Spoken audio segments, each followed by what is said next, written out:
ত্রয়োদশ জাতীয় সংসদ নির্বাচনের পর নবনির্বাচিত এমপিদের শপথ গ্রহণ নিয়ে তৈরি হয়েছে এক অভূতপূর্ব সাংবিধানিক পরিস্থিতি।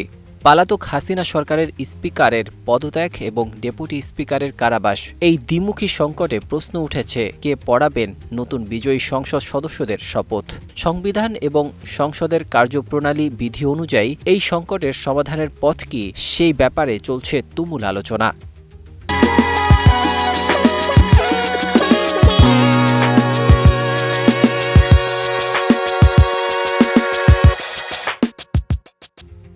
২৪-এর ছাত্র জনতার অভ্যুত্থানের পর দ্বাদশ জাতীয় সংসদের স্পিকার শিরীন শারমিন চৌধুরী ও ডেপুটি স্পিকার শামসুল হক টুকু বর্তমানে হত্যা মামলার আসামি। কেউ পলাতক, কেউ কারাগারে। এখানেই সাংবিধানিক জটিলতা উপস্থিত হয়েছে। সংবিধানের ৭৪-এর ৬ অনুচ্ছেদ অনুযায়ী নতুন স্পিকার দায়িত্ব না নেওয়া পর্যন্ত বিদায়ী স্পিকার বা ডেপুটি স্পিকার নিজ পদে বহাল আছেন বলে গণ্য হবে। কিন্তু বর্তমান পরিস্থিতিতে সাবেক স্পিকার আত্মগোপনে থাকায় এবং ডেপুটি স্পিকার আইনগত জটিলতায় থাকায় তাদের পক্ষে শপথ পড়ানো প্রায় অসম্ভব হয়ে পড়েছে। এমত অবস্থায় নতুন সংসদ সদস্যদের শপথ গ্রহণে বিকল্প আইনি পথ হিসেবে আছে সংবিধানের ১৪৮ নং অনুচ্ছেদ। সংবিধানের ১৪৮-এর ১ ও ২ অনুচ্ছেদে সাধারণত বিদায়ী স্পিকারকে শপথ পড়ানোর দায়িত্ব দেওয়া হয়েছে।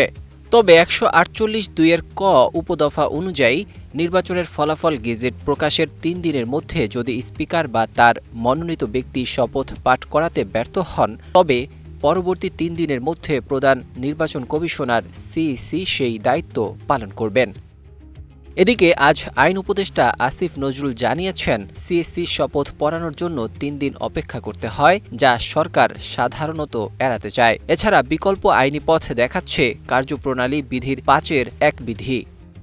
বিশ্লেষকরা বলছেন, এই সংকট নিরসনে সবচেয়ে শক্তিশালী রেফারেন্স হল জাতীয় সংসদের কার্যপ্রণালী বিধির ৫-এর ১ বিধি। এই বিধি অনুযায়ী যদি স্পিকার ও ডেপুটি স্পিকার উভয় পদ শূন্য থাকে বা তারা অনুপস্থিত থাকেন, তবে নতুন স্পিকার নির্বাচিত না হওয়া পর্যন্ত নবনির্বাচিত সংসদ সদস্যদের শপথ পরিচালনা এবং সংসদের সভাপতিত্ব করার জন্য রাষ্ট্রপতি কোনো ব্যক্তিকে মনোনীত করতে পারবেন।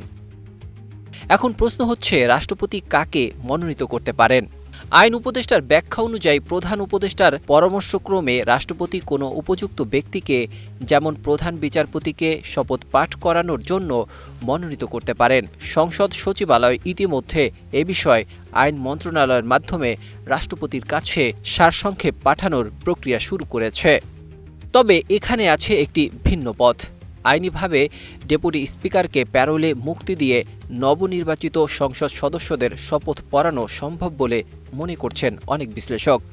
সংবিধানের ৭৪-এর ৬ অনুচ্ছেদ অনুযায়ী নতুন স্পিকার কার্যভার গ্রহণ না করা পর্যন্ত বিদায়ী স্পিকার বা ডেপুটি স্পিকার নিজ পদে বহাল আছেন বলে গণ্য হন।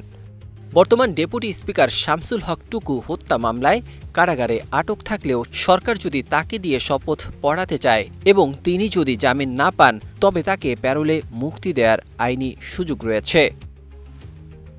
সূত্র অনুসারে সংসদ সচিবালয় ইতিমধ্যে আইনি মন্ত্রণালয়ের কাছে যে বিকল্প প্রস্তাবগুলো পাঠিয়েছে, তাতে কারাবন্দী ডেপুটি স্পিকারকে দিয়ে শপথ পড়ানোর বিষয়টি অন্তর্ভুক্ত আছে বলে ধারণা করা হচ্ছে।